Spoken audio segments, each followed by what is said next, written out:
हे दोस्तों, समझो सिचुएशन कुछ ऐसी हो गई है कि आपको हर दिन एक बड़ा सा जिंदा मेंढक खाना पड़ेगा और आपको वो खाना ही पड़ेगा चाहे कुछ भी हो। तो वो मेंढक आप दिन के कौन से टाइम खाना पसंद करोगे? ब्रायन ट्रेसी, जो कि बहुत सी सक्सेसफुल कंपनी के कंसल्टेंट, सीईओ और इस बुक के ऑथर भी है, वो कहते हैं कि ये चीज करने का बेस्ट टाइम होगा एकदम सुबह सुबह उठने के फौरन बाद, क्योंकि मेंढक खाना यह आपके दिन का सबसे वर्स्ट और मुश्किल काम होगा और नॉर्मली इससे बुरा आपके साथ शायद ही कुछ हो। इसीलिए अच्छा होगा अगर ये सबसे बुरा काम आप सबसे पहले ही खत्म कर दो, ताकि आगे आप अपना पूरा दिन टेंशन फ्री बिता सको, आराम और सुकून से। अब यहाँ इस एग्जाम्पल में मेंढक खाने का मतलब है अपने किसी इंपॉर्टेंट और मुश्किल काम को खत्म करना, जिसे पूरा करना हमारे लिए जरूरी होता है।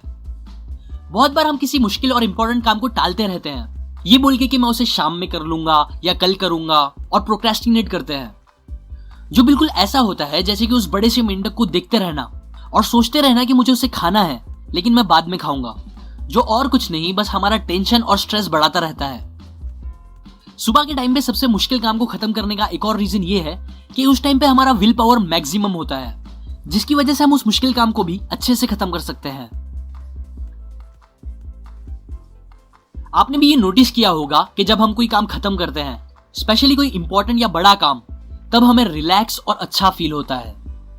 ऐसा होता है क्योंकि तब हमारा ब्रेन एक एंड्रोफिन नाम का सब्सटेंस रिलीज करता है, जो हमें एक नेचुरल हाई देके अच्छा फील कराता है। अब सक्सेस मिलने के लिए एक मेन की ये है कि हम इस काम खत्म करके अच्छा फील होने वाली बात को एक पॉजिटिव एडिक्शन बना के अपनी आदत बना ले, क्योंकि टाइम का अच्छे से यूज करके अपने इंपॉर्टेंट कामों को रोज खत्म करना, ये चीज आपको अच्छा फील तो कराएगी ही, पर उसके साथ साथ इससे आपका सेल्फ एस्टीम और कॉन्फिडेंस भी बहुत ज्यादा बढ़ जाएगा।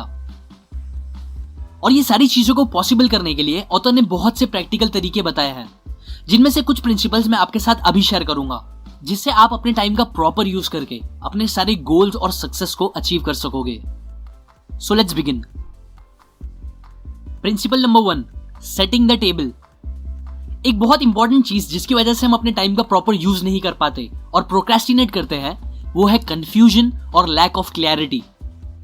एग्जाम्पल, मैं जब तक इस बात को लेके कंफ्यूज रहता हूं कि नेक्स्ट वीडियो मैं कौन सी बुक पे बनाऊं, तब तक मैं दूसरे कामों से ज्यादा डिस्ट्रैक्ट होता हूं और ज्यादा टाइम वेस्ट करता हूं। लेकिन जैसे ही मैं डिसाइड कर लेता हूं और क्लियर हो जाता है कि नेक्स्ट वीडियो कौन सी बुक पे होगा, तो फिर मैं अपने टाइम का बहुत अच्छे से यूज कर पाता हूं। वैसे ही अगर आपको भी टाइम का बेस्ट यूज करके सक्सेसफुल बनना है, तो सबसे पहले एकदम क्लियर हो जाओ अपने गोल्स और टारगेट्स को लेकर।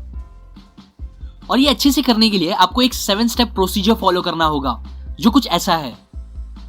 Step number 1, decide exactly what do you want. Decide करो कि आप एग्जैक्टली चाहते क्या हो, अपनी फाइनेंशियल लाइफ को लेकर, हेल्थ को लेकर, रिलेशनशिप और सोशल लाइफ को लेकर, और बाकी सारे आपकी लाइफ के इंपॉर्टेंट एस्पेक्ट को लेकर क्लियर हो जाओ कि उनमें आपके गोल्स क्या है। Step number 2, think on paper. बस 3% लोग अपने गोल्स को पेपर पे लिखते हैं, और ये 3% लोग ही है जिनके अपने गोल्स को पूरा करने के चांस 5 से 10 गुना ज्यादा तक बढ़ जाते हैं। हमारा ब्रेन इंफॉर्मेशन स्टोर करने में इतना अच्छा नहीं है जितना न्यू आइडियाज और इंफॉर्मेशन को क्रिएट करने में है। सो इसीलिए जितना हो सके अपने आइडियाज और दूसरी इंपॉर्टेंट बातों को एक पेपर पे लिख के रखने की हैबिट बना लो, और अगर वो हमेशा पॉसिबल ना हो सके तो एटलीस्ट अपने मोबाइल में उन्हें लिख के रखो। Step number 3, make deadlines. अपने सारे गोल्स लिखने के बाद आप उन्हें डेडलाइंस दे दो, क्योंकि जैसा कि मैंने आपको अपने पिछले वीडियो में भी बताया है, कोई भी काम को खत्म करने के लिए हमारा उस काम को एक डेडलाइन देना बहुत ज्यादा जरूरी है, वरना हम उस काम को लेकर ज्यादा प्रोक्रेस्टिनेट करेंगे। Step number 4, make a list. अपने गोल्स को पूरा करने के लिए आपको जितने भी काम करने पड़ेंगे उनकी आपको लिस्ट बनानी होगी, और वो लिस्ट कैसी होगी ये मैं आपको अच्छे से नेक्स्ट प्रिंसिपल्स में बताता हूं। Step number 5, organize the list and make plan. List में आपको जितने भी काम दिमाग में आते हैं वो सब लिख दो, और फिर लिखे गए सारे कामों को आप अच्छे से ऑर्गेनाइज करो और एक सिंपल सा प्लान बनाओ कि आप उन सब काम को कैसे खत्म करोगे। अब इस बारे में भी मैं आपको आगे आने वाले प्रिंसिपल्स में थोड़ा डिटेल में बताऊंगा। Step number 6, take action on your plan. Plan बनाने के बाद फौरन उस पर इमीडिएट एक्शन लेना स्टार्ट करो, क्योंकि एट द एंड एक्शंस ही आपको सारे रिजल्ट्स देंगे, ना कि बस प्लानिंग।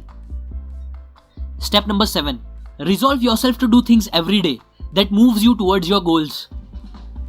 बुक्स पढ़ो, मेंटर्स से सीखो, नई स्किल एक्वायर करो जो आपको आपके टारगेट्स को अचीव करने में आपकी हेल्प करे, या अपने प्लान के हिसाब से हर दिन एटलीस्ट एक तो ऐसा काम करो ही जो आपको आपके गोल्स के पास लेके जाए। ये था द 7 स्टेप प्रोसीजर जो आपको गोल सेटिंग और उनकी अचीवमेंट के लिए बहुत ज्यादा हेल्पफुल होगा। Principle number 2, plan every day in advance. Time management का एक इंपॉर्टेंट 6P फॉर्मूला है जो ये बोलता है कि proper prior planning prevents poor performance. काम स्टार्ट करने से पहले बस कुछ मिनट्स का प्लान करना आपके कई घंटे बचा सकता है और आपके काम को जल्दी खत्म कर सकता है बिना ज्यादा प्रॉब्लम क्रिएट करे, क्योंकि बहुत बार प्लान का ना होना कंफ्यूजन क्रिएट कर देता है जो एट द एंड हमें प्रोक्रेस्टिनेट करने पर मजबूर कर देता है। सो अब आते हैं एक्शंस की बात पे कि हमें कैसे प्लान करके एक्शंस लेने चाहिए। इसके लिए सबसे पहले आपको कुछ लिस्ट बनानी होगी, जैसे कि मैंने आपको पहले प्रिंसिपल में भी बताया। अभी के लिए हम बस 4 लिस्ट बनाएंगे। पहली, मास्टर लिस्ट।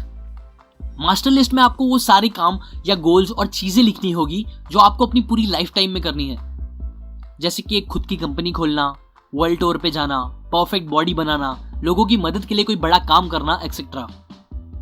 दूसरी, मंथली लिस्ट।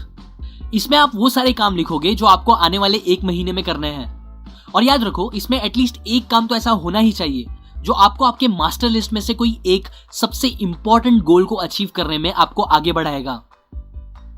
तीसरा, वीकली लिस्ट।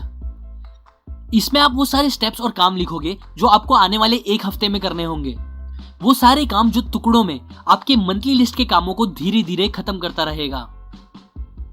आखिरी और चौथी, डे लिस्ट। सेम पहले जैसे ही इसमें आप वो सारे काम लिखोगे जो आपको आज के आज ही खत्म करने होंगे, वो सारे काम जो आपकी वीकली लिस्ट के कामों का एटलीस्ट एक पार्ट तो खत्म ही कर देगा। और हाँ, इन सारी लिस्ट में आपको अपने घर के और दूसरे इंपॉर्टेंट काम भी ऐड करने होंगे, जैसे कि बिल भरना, शॉपिंग, दोस्तों से मिलना, एक्सेट्रा। और एक इंपॉर्टेंट बात याद रखो कि आपको ये सारी लिस्ट हमेशा एडवांस में रेडी करके रखनी चाहिए। मतलब आप कल कौन सा काम खत्म करने वाले हो, जो आपकी कल की डेली लिस्ट होगी वो आपको आज रात में ही सोने से पहले रेडी करके रखनी चाहिए। इसी तरह वीकली लिस्ट और दूसरी सारी लिस्ट आपको एडवांस में रेडी रखनी चाहिए। अगर कोई चेंजेस होते हैं तो वो आप बाद में भी डाल सकते हो, लेकिन जितना हो सके सारी लिस्ट को पहले से ही रेडी रखने की कोशिश करो। Principle number 3, ABCDE technique.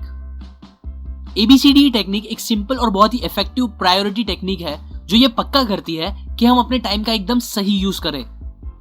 जब आप सारी लिस्ट बना लोगे तो नेक्स्ट काम आपको ये करना होगा कि आपको लिस्ट में लिखे गए हर एक काम को A, B, C, D या E इनमें से कोई एक अल्फाबेट से मार्क करना होगा। A से वो सारे काम मार्क होंगे जो सबसे ज्यादा इंपॉर्टेंट है और जिनके ना करने पर बहुत ह्यूज कॉन्सिक्वेंसेस झेलने पड़ सकते हैं। B वाले वो काम होंगे जो इंपॉर्टेंट होंगे और उनके ना करने पर हमें थोड़ी बहुत प्रॉब्लम हो सकती है। C से वो सारे काम मार्क होंगे जिनका करना हमारे लिए अच्छा है पर उनके ना करने से कोई कॉन्सिक्वेंस नहीं होंगे। D में वो काम होंगे जो हम दूसरों से करा सकते हैं और जिनका हमारा खुद से करना जरूरी नहीं। E मतलब वो काम जो नहीं करने से जरा भी फर्क नहीं पड़ेगा और जिसे हम टोटली एलिमिनेट कर सकते हैं। अब लिस्ट के सारे कामों को मार्क करने के बाद आपकी पहली प्रायोरिटी हमेशा ये रहनी चाहिए कि आप अपने A से मार्क हुए काम को सबसे पहले खत्म कर दो। ये काम आपके वो मेंढक होंगे जिनका आपको सुबह ही खा लेना सही होगा।